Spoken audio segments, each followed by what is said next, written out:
Hello friends, स्वागत है आप सभी लोगों का हाईवे क्लासेस पर। तो आज हम लोग वही आरआरबी जो आरआरसी ग्रुप डी के आप लोग क्वेश्चन डिस्कस कर रहे हैं प्रीवियस ईयर के। उसमें आपके बहुत ही इंपॉर्टेंट क्वेश्चन मिक्स कर रहे हैं, स्टैटिक जीके साथ साथ में करंट अफेयर, और इसमें न्यूमेरिकल्स जो आ रहे हैं वो भी मैं आपको सॉल्व करके दिखाऊंगा। ठीक है, तो चलिए स्टार्ट करते हैं। क्वेश्चन नंबर हम लोग 60 क्वेश्चन कर चुके हैं, ये पार्ट तीसरा है।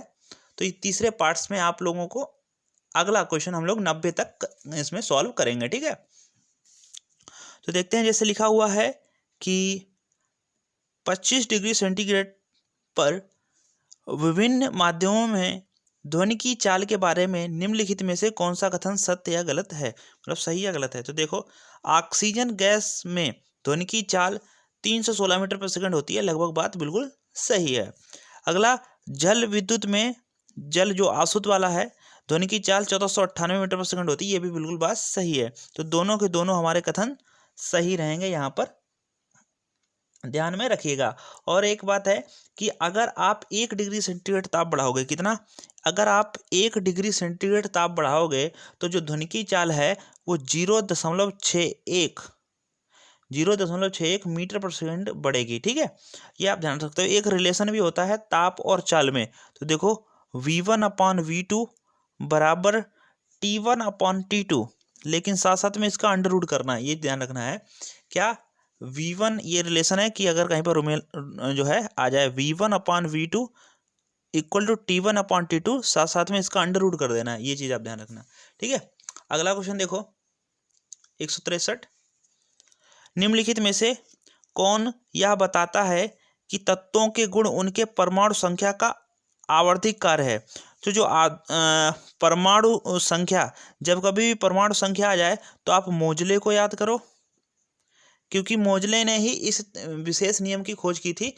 किसकी, परमाणु क्रमांक की। तो ध्यान रखना है। और ये आधुनिक आवर्त सारणी कहलाती है। क्या, आधुनिक आवधिक नियम कहलाता है या आधुनिक आवर्त सारणी कहलाती है, इसको आप ध्यान रख सकते हैं। ठीक है, साथ साथ में हम बता दें, जो ब्रिटिश वैज्ञानिक थे मोजले, 1913 में इन्होंने जो है इस परमाणु की खोज की थी। इन्होंने जो तत्वों को सजाया था वो इनके जो है परमाणु क्रमांक पर सजाया था, परमाणु क्रमांक के आधार पर तत्वों को इन्होंने सजाया था, ये भी आप ध्यान रख सकते हैं। ठीक है, और इससे पहले और भी वैज्ञानिक हुए, जैसे न्यूलैंड हुए, इन्होंने अष्टक नियम दिया था। डोबेनार ने त्रिक का सिद्धांत दिया था। इन्होंने जो तत्वों को सजाया था वो परमाणु द्रव्यमान के आधार पर तत्वों को सजाया था। ठीक है, ऐसे आप ध्यान रख सकते हो। अगला क्वेश्चन है 164।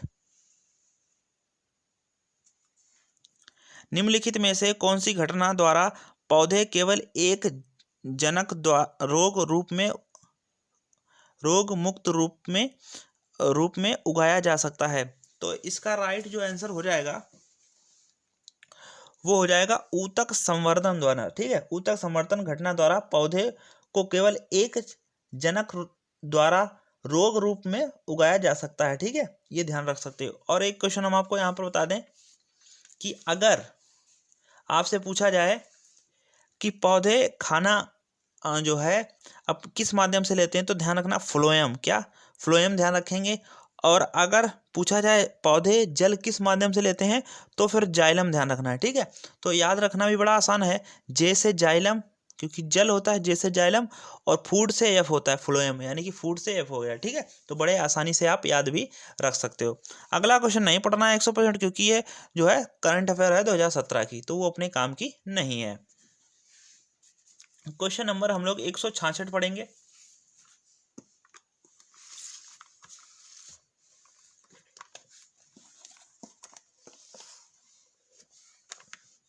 ओके, क्वेश्चन नंबर 166 में है, कहा गया है वह वस्तुएं जिनका गंध एसिडिक तथा बेसिक माध्यम में बदलता हो को कहते हैं। तो आपसे पूछा जा रहा है वे वस्तुएं कौन सी हैं जिनका जो गंध है वो एसिडिक तथा बेसिक माध्यम में बदलते हो, उसको क्या कहते हैं, उसको ऑल्फैक्टरी संकेतक कहते हैं। क्या कहते हैं, ऑल्फैक्टरी संकेतक कहते हैं, आप इसको ध्यान रख सकते हैं। और बता दें कि जो एसिडिक का स्वाद होता है वो तो खट्टा होता है, और बेसिक का जो स्वाद होता है वो कुछ कसैला या कड़वाहट टाइप में रहता है, ये आप ध्यान रख सकते हो। साथ साथ में हम आपको बता दें कि अगर आप HCl यानी कि अम्ल प्लस NaOH यानी कि क्षार को मिलाएंगे तो इससे क्या मिलेगा आपको, इससे लवण मिलता है, ध्यान रखना। NaCl प्लस H2O वो तो वाटर बन जाएगा, ठीक है। ध्यान रखना है कि अगर कभी पूछा जाए कि अम्ल और लवण या सॉरी अम्ल और क्षार को मिलाने से क्या बनता है, तो लवण बनता है, ये आप ध्यान रख सकते हैं। ये सबसे मजबूत अम्ल है और ये सबसे मजबूत क्षार है, दोनों की अभिक्रिया करा के यहाँ से लवण प्राप्त होगा, ये भी आप ध्यान रख सकते हो, ठीक है। चलो आगे बढ़ते हैं। और एक क्वेश्चन और है कि प्याज और लहसुन में जो गंध का कारण होता है वो सल्फर की उपस्थिति में होता है, इससे यहाँ से कोई लेना देना नहीं। अगला क्वेश्चन है 167, लिखा हुआ है कि शक्ति की अंतरराष्ट्रीय एसआई की यूनिट क्या है। तो सभी लोग जानते हैं शक्ति का एसआई यूनिट क्या है, वाट है। पावर इज इक्वल टू क्या होता है, वर्क अपॉन टाइम, यानी कि शक्ति की जो यूनिट है वो क्या है, पावर है, ये भी आप ध्यान रख सकना। ऊर्जा की जूल रहती है, ऐसे ही आप करके उष्मा की भी जूल रहेगी, गुप्त उष्मा की जूल प्रति किलोग्राम हो जाएगी, ठीक है। विद्युत ऊर्जा की किलोवाट घंटा हो जाएगी। एक अश्व शक्ति में 746 वाट होते हैं, ये भी ध्यान रखना है। जो अश्व शक्ति है वो भी शक्ति का ही मात्रक है, लेकिन मशीनों को हम लोग मापते हैं। तो एक अश्व शक्ति में आपसे पूछा जाता है तो ध्यान रखना, एक अश्व शक्ति में 746 वाट होते हैं, ये भी आप ध्यान रख सकते हो। अगला क्वेश्चन है, एक विलियन में 320 ग्राम मात्रा में, एक विलियन में पानी की 300 ग्राम मात्रा में सामान्य नमक की 32 ग्राम है। द्रव्यमान प्रतिशत द्वारा द्रव्यमान के संदर्भ में विलयन की सांद्रता ज्ञात कीजिए। तो ऐसा एक क्वेश्चन पीछे भी आया था, तो हमने बताया था आपको इसमें क्या करना होता है, इसमें आपको जो है उसकी नमक की सांद्रता निकालनी पड़ती है। तो देखो इसमें नमक कितना है, 32 ग्राम है, और पानी कितना है, 320 ग्राम है। तो इस क्वेश्चन को हम आपको लगाते हैं। तो देखो नमक कितना है, जो आपका NaCl है जिसको नमक बोलते हैं, वो आपका कितना है, 32 ग्राम है, यहाँ पर हम लिख दे रहे हैं 32 ग्राम। और आपका जो पानी है जिसको हम लोग H2O कहते हैं, वो आपका है 320 ग्राम, ठीक है। और हमें बताना है कि इसमें सांद्रता यानी कि नमक कितना है। तो आप देखो परसेंटेज, पहले तो जो चीज़ निकालनी है उसको ऊपर लिखते हैं और बटे में टोटल लिखते हैं। तो टोटल कितना हो गया, 320 में 32 जोड़ देंगे हो जाएगा 352, कितना हो जाएगा, 352 हो जाएगा।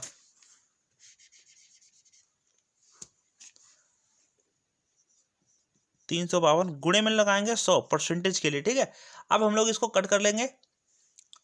तो देखो इसको कितने से काट देंगे, थोड़ा छोटा कर देते हैं,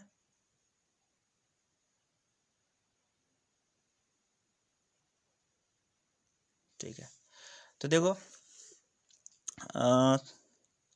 4 से काट रहा, 4 से काट दो, 4 अट्ठे 32, और यहाँ काटेंगे 4 अट्ठे 32 बचा 3, फिर हो जाएगा 4 अट्ठे 32, फिर 8 से काट देंगे, 8 एकम 8, और 8 एकम 8, 8 एकम 8, यानी कि 1/11 गुणे 100, यानी कि 100/11 आ गया।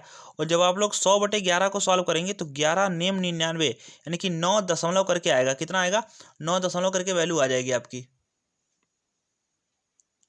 9 दशमलव, फिर भाग करेंगे ना जाने के 0 रहेगा।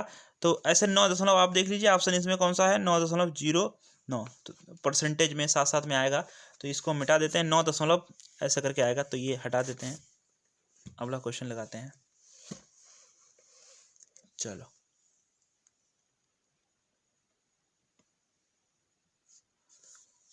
देखिएगा, ये था, तो इसका राइट जो आंसर हो जाएगा वो ऑप्शन नंबर आपका सी हो जाएगा। अब देखो यहाँ पर ग्राम दिया गया है, देखो ग्राम तो सही होगा नहीं, क्योंकि हम लोगों से पूछ रहे हैं विलियम की सांद्रता की प्रतिशत पूछ रहे हैं, द्रव्यमान प्रतिशत द्वारा द्रव्यमान के संदर्भ में विलियम की सांद्रता की गणना कीजिए। तो इसका राइट आंसर सी हो जाएगा, ठीक है। 168 का राइट आंसर सी हो जाएगा। अगला क्वेश्चन है, निम्न में से कौन गति स्थान समय का संबंध का सही समय है। तो गति स्थान समय, तो देखो इसमें समय नहीं है, ये देखो v है, ये गति होती है, ये भी गति होती है, ये त्वरण है, और ये इसमें जो है कहीं पर समय नहीं है। इसमें समय है, गति है, इस दोनों में गति ही है, स्थान कहीं पर नहीं है। तो ये राइट आंसर डी हो जाएगा इसमें, ठीक है। तो ये गति के चारों समीकरण थे, जिसमें ऑप्शन आपसे पूछा गया था कि ऐसा कौन सा समीकरण है जिसमें दूरी भी बताए और समय भी हो और गति भी हो। तो वो ऑप्शन यस बराबर ut + ½ at स्क्वायर, ये चारों समीकरण आपको ध्यान रखना है, क्योंकि इनसे भी आपको फार्मूला जो है क्वेश्चन बनेगा, इनसे भी, ठीक है। अगला क्वेश्चन है दाब की अंतर्राष्ट्रीय इकाई क्या है? तो दाब की अंतर्राष्ट्रीय इकाई जो है पास्कल है, सभी लोग जानते हैं भाई, दाब की अंतर्राष्ट्रीय इकाई पास्कल ही तो है। और इसको पी ए से डिनोट करते हैं, यानी कि पी ए से डिनोट करते हैं, आप ये भी ध्यान रखते हो। और जो है न्यूटन जो है बल की एसआई मात्रक हो जाएगी। आगे बढ़ते हैं, क्वेश्चन नंबर 171। 171 में दिया गया है कि जब प्रकाश एक सघन माध्यम से विरल माध्यम में प्रवेश करता है तो इसकी गति पर क्या प्रभाव पड़ेगा? देखो, सघन माध्यम से यानी कि एक मुसीबत वाली जगह से आदमी निकला है। सघन माध्यम वो होता है जो ठोस होता है, और विरल माध्यम वो होता है जो हल्का होता है। अब बताओ, जो कठिन रास्ते से निकला है और जो जो बिल्कुल सरल रास्ते में आ जाएगा तो वो हवा के जैसे क्या होगा, उड़ेगा। हवा के जैसे उड़ेगा मतलब बढ़ता है, उसकी गति का पर क्या प्रभाव पड़ता है, उसकी गति बढ़ जाएगी। क्या बढ़ जाएगी? बढ़ जाएगी। ऐसे भी आप समझ सकते हो, जैसे दो माध्यम होते हैं तो एक जो है जो संघन होता है और एक विरल होता है। संघन वो होता है जो दूसरे की अपेक्षा थोड़ा कठिन हो। जैसे हम पूछें पानी और हवा में सघन कौन है, तो पानी सघन हो जाएगा। पानी और कांच में कौन सघन है, तो आप देखना। कांच और लोहे में कौन सघन है, तो आप देख लेना।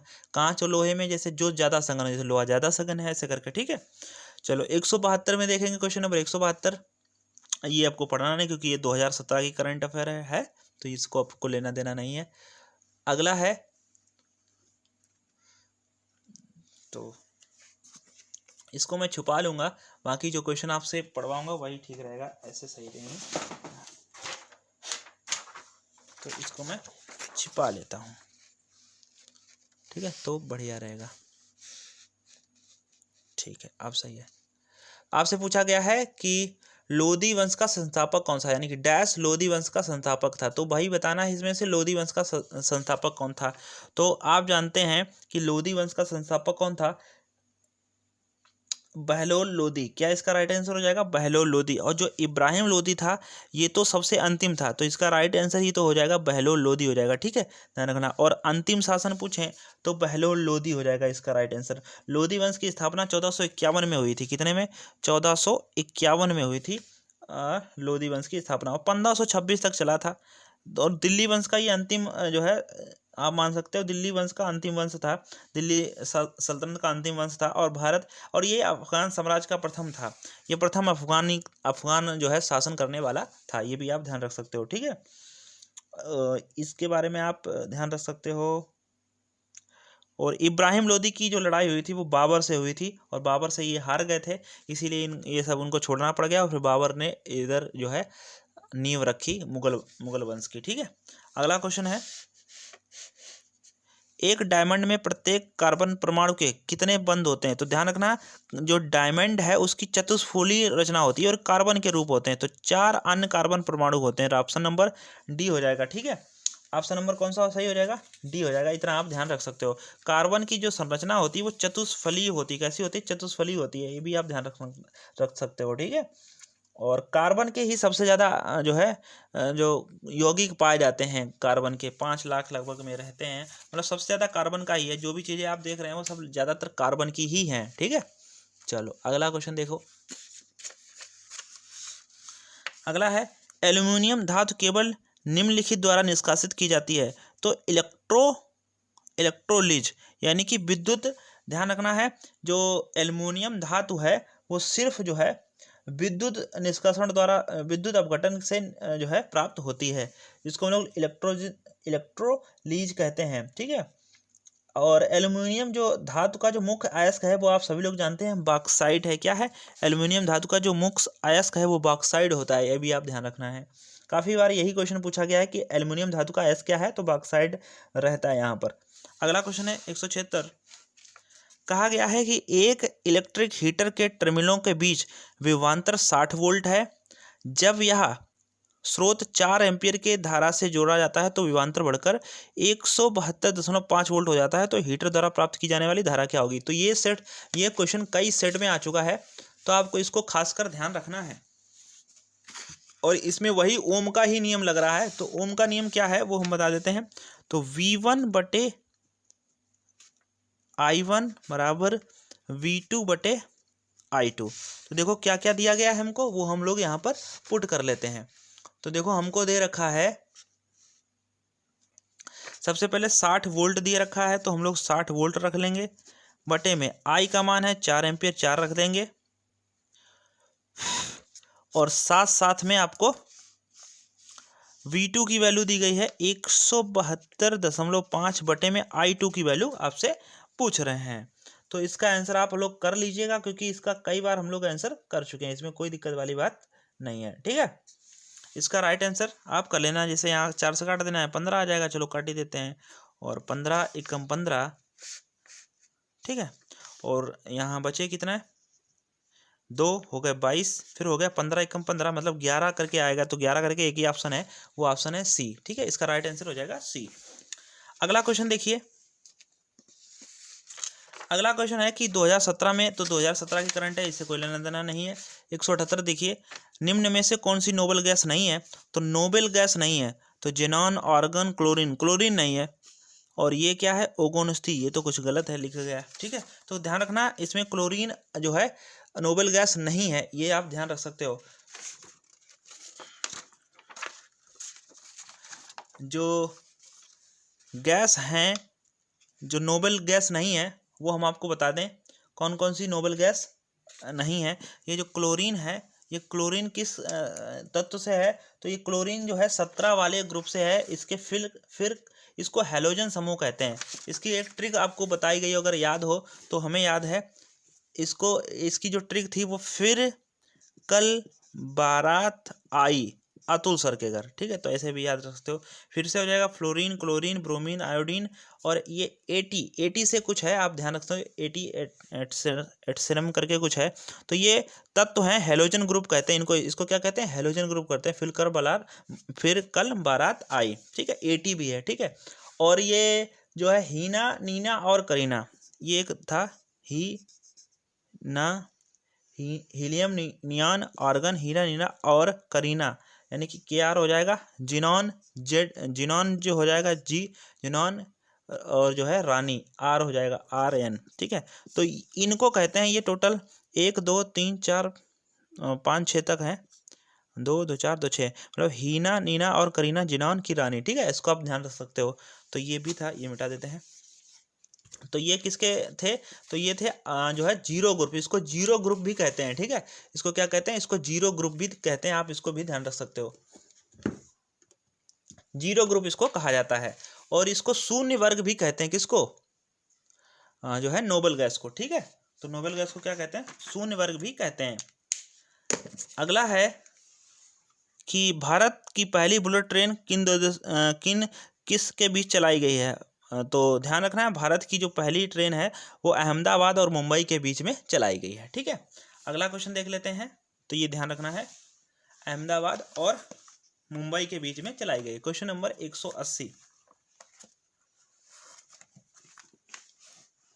अच्छा, ये सब करंट अफेयर क्या है क्वेश्चन, तो ये वाला भी करंट है, बैडमिंटन ये भी करंट है। अमीबा, पैरामीशियन और बैक्टीरिया डैश के द्वारा, तो ये सभी इसका राइट आंसर है बेंडिंग बहुल। तो ये अमीबा, जो पैरामीशिया है, बैक्टीरिया, ये जो है किस ग्रुप के हैं, तो ये आप ध्यान रख सकते हो। इसका अगर आपसे ग्रुप पूछ लें तो इसका ग्रुप आप जो बताइएगा वो अमीबा, पैरामीशिया और बैक्टीरिया बाइनरी विखंडन, बहुविखंडन और बाइंडिंग द्वारा बनते हैं। अमीबा और पैरामीशिया द्वारा, ये सब प्रोटोजोआ संघ के प्राणी हैं। ठीक है, आप इनको इतना ध्यान रख सकते हो। तो 164 है नहीं, तो 64वें फिल्म पुरस्कार पुराना है, ये भी पुराना है, क्योंकि आंध्र प्रदेश के मुख्यमंत्री अब ये नहीं है, दूसरे हैं कि जो है, और ये 84 भी नहीं है। तो ये करंट अफेयर है उस समय की जब पेपर हुआ था ग्रुप डी का, तो उस समय का है। 185 देख लीजिए, निम्नलिखित में से किन युग्म की ईसाई जो है, किन युग्म की एक ही ईसाई इकाइयां हैं, मतलब दोनों के मात्रक सेम है। तो आप सभी को रटाया गया होगा, कार्य और ऊर्जा का मात्रक सेम रहता है। ठीक है, ये आप भी रट लो अभी अगर आपने नहीं रटा है। कार्य और ऊर्जा का जो मात्रक है वो एसआई मात्रक जो है वो क्या रहता है, सेम रहता है। ठीक है, विस्थापन एक प्रकार की दूरी है, ये भी एक दूरी है, साथ साथ में गति और वेग है, बल और दाब हैं, ये भी आप ध्यान रख सकते हो। किन युग्म की एक ही एसआई क्या है, तो एसआई जो है मात्रक, कार्य और ऊर्जा दोनों का ही आप सेम रख सकते हो, जूल, इसको जूल कहते हैं। क्या कहते हैं, जूल, दोनों का एसआई मात्रक सेम है। ठीक है, तो ये 2017 का करंट है, उसको भी नहीं देखना है।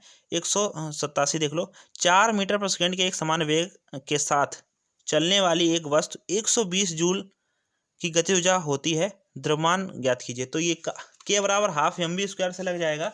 तो के बराबर हाफ एम बी स्क्वायर कई बार आ चुका है, तो देखो हम नोट करके यहाँ देख लेते हैं। पहले तो दिया क्या गया है, 4 मीटर पर सेकंड के एक समान वेग से, यानी कि v की वैल्यू दी गई हमको 4 मीटर पर सेकंड। अच्छा, फिर एक समान वेग से एक वस्तु में 120 जो है जूल गतिज ऊर्जा है, तो गतिज ऊर्जा को के से लिखते हैं, तो वो कितना है 120 जूल है। ठीक है, फिर आगे देखिए, वस्तु का द्रव्यमान ज्ञात कीजिए, मतलब हमसे यम पूछ रहे हैं। तो हमें पता है के बराबर क्या होता है, हाफ एम बी स्क्वायर होता है, हाफ एम बी स्क्वायर होता है। तो हम लोग लगा देंगे के की वैल्यू कितनी है, के की वैल्यू जो है 120 है, 1/2 यम पूछा गया है, वी स्क्वायर यानी कि वी का मान 4 × 4 लिख लो, या 4 का वर्ग करके 16 लिख लो, एक ही बात है। 4 से काट देंगे तो 4 × 3 = 12, 30 आ जाएगा। 2 से काट दो, 2 दूनी 4 और 2 1 2, 2 से इसको काट सकते हैं, इधर 15। तो यम बराबर कितना आ गया, 15 आ गया। देखो, अगर किसी को काटने में समस्या है तो हम आपको बता दें, जब बीच में बराबर लगा होता है तो हम लोग ऊपर ऊपर से काट सकते हैं, और ये नीचे नीचे का तो काट ही सकते हैं। तो यम का मान कितना आ जाएगा, 15। तो इसका राइट आंसर हो जाएगा 15। अच्छा, वस्तु का द्रव्यमान पूछा है, तो देखो इन्होंने 15 पास्कल, 15 वाट, 15 किलोग्राम, 15 न्यूटन, तो द्रव्यमान तो किलोग्राम में होता है, इसीलिए राइट आंसर सी होगा। झारखंड का राजकीय फूल क्या है, तो झारखंड का राजकीय फूल आपसे पूछने लगे हैं, तो ध्यान रखना है, झारखंड का जो राजकीय फूल है वो जो है इनमें कौन सा है, पलाश, आर्किडिस, कमल, रोहिड़ा। तो इसका पलाश हो जाएगा। ठीक है, तो इसका पलाश हो जाएगा। साथ साथ में ये क्वेश्चन और बता दें, जो उत्तर प्रदेश है यूपी, उसका भी पलाश ही है।